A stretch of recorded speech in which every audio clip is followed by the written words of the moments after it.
initiative with the CCRS, which is our lifeblood, which is the computerized complaint reporting system. Looking into redoing it, rebuilding it, getting, if you want to call it CCRS 2.0, up and running. And Michael Peters was taking the lead on researching that. And we've also been looking at another system called Spillman, which is a cloud-based system. So I'm going to turn it over to Michael right now, and he can let us know where we are with the CCRS 2.0 and fill us in on funding and things of that nature. Sure. Michael? Good evening, everyone.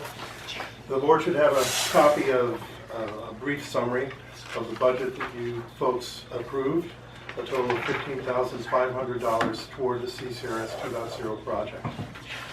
To date, we've had expenses of hardware totaling some $4,000, and we've had some consultant costs of $270, leaving us approximately a budget of $11,270 of money still allocated for this project.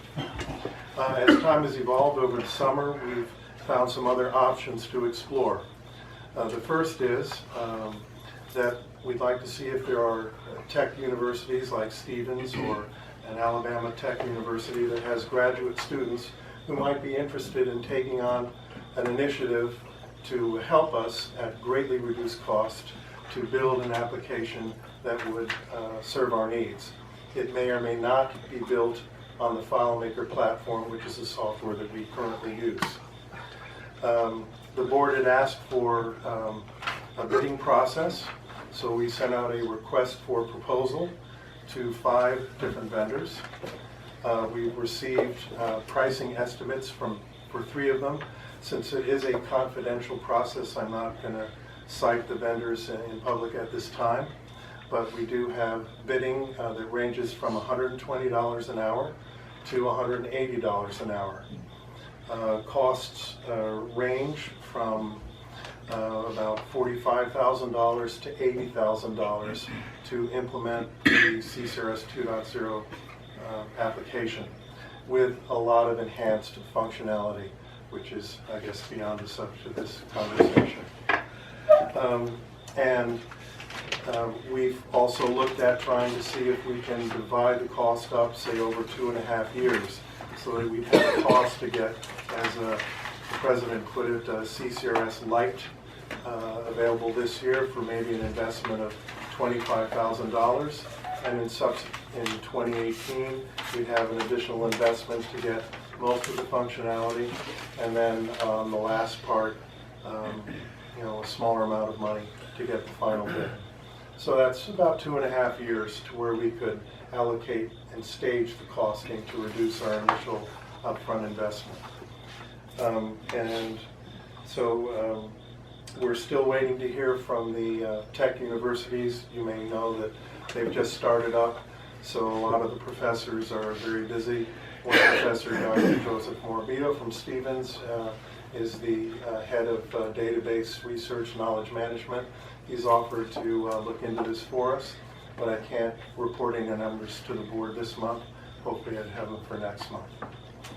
So that's where we stand with CCRS and FileMaker. And then Sergeant Donato spearheaded an inquiry with the chief for Spillman, and the Chief Rizzo is going to take over the conversation. Before you start, I just want to interject. The CCRS 2.0 will basically be a rebuild from scratch, because taking what we've got now and trying to untangle it would cost more than basically starting from scratch again. When we built it in 2006, we blazed the path because there was no footprint there. We had no idea what we were doing. We just kind of said, here's what we need, here's how we want to get there, and we let FileMaker figure out the path. Over the years, pieces have been added, more pieces have been added, and for them to start untangling that to try to build a new system with updated software is just too much work. So they all of them agreed that it really needs to be from scratch built. Correct. And FileMaker 16, the latest version, has a lot of new features that will get rid of some of the software adaptations that we've had to do. So CCRS will be a lot more professional, a lot more stable, and get us down the road a lot further. So ballpark, what are you looking at to rebuild the whole system? A build from scratch, depending on the vendor, could be about $45,000 to $80,000. depending on the vendor. 45 is low. That's correct, it is low. And that's predicated on, we had one vendor giving us a $120 per hour rate. So that's why you'll see that figure coming close to that. Plus, they believe they have some additional efficiencies because they've built some of the tools that we need and they are willing to incorporate them into the application. So that means less development time that they would have to do. Will all of the data from the CCRS be able to Yes. be integrated into the 2.0? Correct. That figure also includes data migration so that we preserve all of our knowledge assets from the past and would be made available in the new CCRS 2.0. And that philosophy will apply also to Spillman when the chief talks about it. We're going to retain our data because it's very valuable. That was very important. If it didn't do that, we were defeating ourselves. We need that stuff, so. Great. Okay, thank you, Michael. You're welcome, President. Okay, so earlier, was it this week or was it last week? Last week, Friday? Larry, Steve, myself, and Michael had we did a webinar with Spellman. And it was scheduled for an hour, and after 2.5 hours, we realized we needed to get off the phone because we all had other things to do, but that's how interesting it was. There's a lot of thought process, because essentially Steve and I built the first system for the developer. The Nova system by Spellman is cloud-based, which is similar to what we're doing, although we're not cloud-based, but we are web-based. And it lends a lot of flexibility. I did a quick analysis today, and since we built the CCRS, we probably averaged about $10,000 a year in just in costs. Changes, initial build, tweaks, enhancements, going to new FileMaker versions, because we started at, what, 5 when we did this, or 6, and now we're up to 16. So Larry and I had been at the Police Expo a year ago, and we looked at Spellman. It was sort of an up-and-coming piece of software. Spellman was recently purchased by Motorola, so they got a lot of backing. Their product, this particular product, the Nova product, is in use by more than 135 police departments. So it's got a track record. That's just in New Jersey. Well, that's here. I'm only talking about here. It's 1,400 nationwide. And it's growing every day. The Nova product is the one we're looking at. Is their other product, which is server-based, is just going to be more along the lines of what Michael is talking about in terms of cost. So that's prohibitive, and we don't want to go there. So what's the benefit? And the benefits are we don't have to host our own server, which we have inside. We're not going to have service interruptions, and any of us that are on the CCRS know that we get calls where the CCRS is down. Somebody's got to either come in here and reboot it, or Steve does it remotely. There are not going to be any more software development costs, because every 6 months the software is updated by the company, and that's part of our licensing.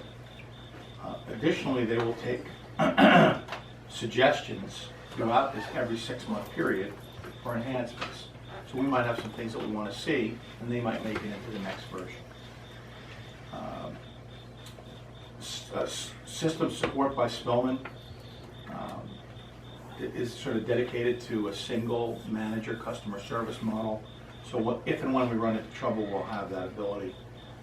One of the most important factors is security, because we've had some security issues with the current system where it was breached, and we were able to fix that, but it was after the fact. So we're not going to have that issue. We're going to have footprint across the entire system. And the other piece of this is concurrent licensing. We've determined that we probably will need about 15 licenses. That should cover what we're doing based on what our current usage is on the CCRS now. So what does that mean?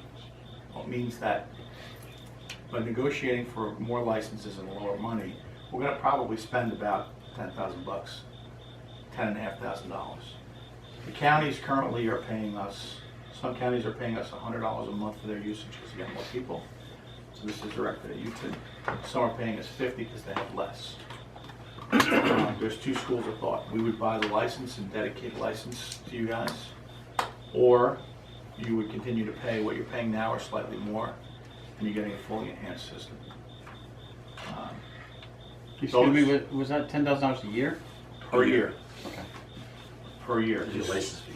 It's all licensing. And that's only 15 seats. That's 15 concurrent licenses. That just means no more than 15 people I at a time no, can I be on the understand that. system. Yeah, enough. Because right now, what do our metrics show? We're currently licensed for 25 concurrent users, but even on a busy day, 10, 11 at the most, and that's for a very small window of time. So the issue then becomes threefold. Do we look to do a build from scratch with a vendor, which we know is going to cost us at least $45,000? Do we look for a build from scratch from one of the tech universities, which will probably cost us a lot less, although we don't know exactly what it's going to be. But if we're, getting grad students that write code for $10 an hour, we'll probably spend $10,000. But that would be a single time, but then we have to host the system again, and we still have licensing to do with FileMaker on an annual basis. So we still have more to investigate, but right now, for what we budgeted, this would fit into that amount. Now, we would still need to budget an additional $12,000 to $15,000 for data migration, because we have to find a way to take our data and plug it into the new system. Because otherwise, this really doesn't make a whole lot of sense, starting from scratch, unless we're going to sit and run 2 concurrent systems for a while, but I don't think that makes any sense. Spillman has told us that they believe it's not going to be an issue. It's just going to take that amount of money and a little bit of time to get that done. But depending upon when we decide to go one way or another, I think it'll probably be, my gut feel is probably going to be about 2 to 3 months before we're fully up and operational with all of it crossed over. Additionally, they're going to provide training. Free training, because we're going to need to train all of our people. And really what it comes down to is if we go to CCRS 2.0 with a rebuild, it's probably not going to be drastically different than what we're using now. If we go to Spillman, it's going to be different. We're going to have to find a little bit different way to do business with our data. But it also gives us some other things. I mean, there's going to be some modeling on there that I've wanted to do for years, which allows us to look at geographic areas and see what kind of complaints we're getting. We're getting more fighting complaints in a specific area. We're getting more abandoned animals in a specific area. We're getting more shelter issues. So I think some of that will help us be a little bit more proactive rather than reactive, because we're very reactive. Does it share data with the other 130 police departments that are using it in New Jersey? The cloud version does not currently share data. And they have not been able to tell us when it will share data. Larry, what are your conversations? The data sharing is only for the county that you're hosted in. So Okay. say we went to, right now Monmouth is the hub, and everybody works off of Monmouth. So we would have, if say we signed on and went on to that hub, we would have Monmouth and Ocean, and that's it. The only way that it could is that the state police would have to buy Spillman, get into Spillman, and then we would get it from them, and then we would have the data from all over the state. So we're not looking to make a decision tonight. I don't think that that's prudent. I don't think any of us do yet, because we still have some more things to investigate.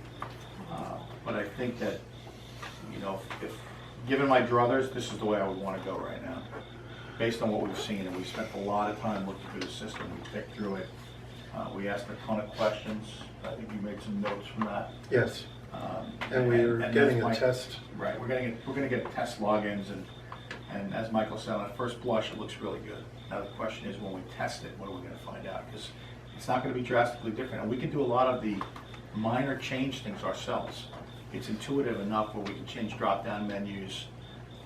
It's got some geolocating in it, but addresses are already in the system. It's part of the software. There's photography. It's really a lot more advanced than what we're using, and frankly, to build something of that nature, I think it's going to be pretty expensive. So There are grants, sorry, I didn't mean to interrupt you. There are some grants out there, when I was doing a lot of the grant stuff. I just don't know if we would run into a roadblock, let's just say, like some of the other grants that I've tried to apply for. But It's possible. I am in the process of doing a grant write with Motorola for all the radio equipment. I'm in the third week of it. I've had several meetings, just to see if we can replace everything that we have with digital equipment. So I'm working with a grant writer out of San Francisco. We'll see where that goes, because we already put the proposal in. Now it's a question of coming up with how it's going to be funded, whether it'll be, BJA, which is Bureau of Justice Assistance, that's usually where the money comes from. There's a substantial amount. It's called part of the first responder money. So we're trying to go that direction, and then we would solve that, a big part of that issue with, what we're doing with equipment. So I guess in the coming weeks, we'll see what this brings. And when are we supposed to start? What did Jordan say about the demo part of this, when we're gonna, in the next couple of weeks? Probably as soon as he gets back to Utah. He's in Philly right now. Okay, so. Michael and I are meeting with him on Thursday. Okay, good. So perhaps You, you'll if get a you're better available. answer. If my schedule changes, maybe, but I'm pretty busy at work at the moment. So that's what we've got on that. You have anything to add, Steve? Because you were in the No. middle of it. No, I think you covered everything. If there are grants that you think we should go after, Phil, by all means, don't stop because he's going after Motorola grants. yeah, no, well, he actually brought up a different road to take than, let's just say, the law enforcement funds that, and then there's all these qualifications for that. So if you go maybe the first responder route, kind of, I'll look into that. Okay. All right, so hopefully next month we'll have some more What we'll information. do is, as we get more information, I think we'll send it around. Okay. And we'll try to educate everyone.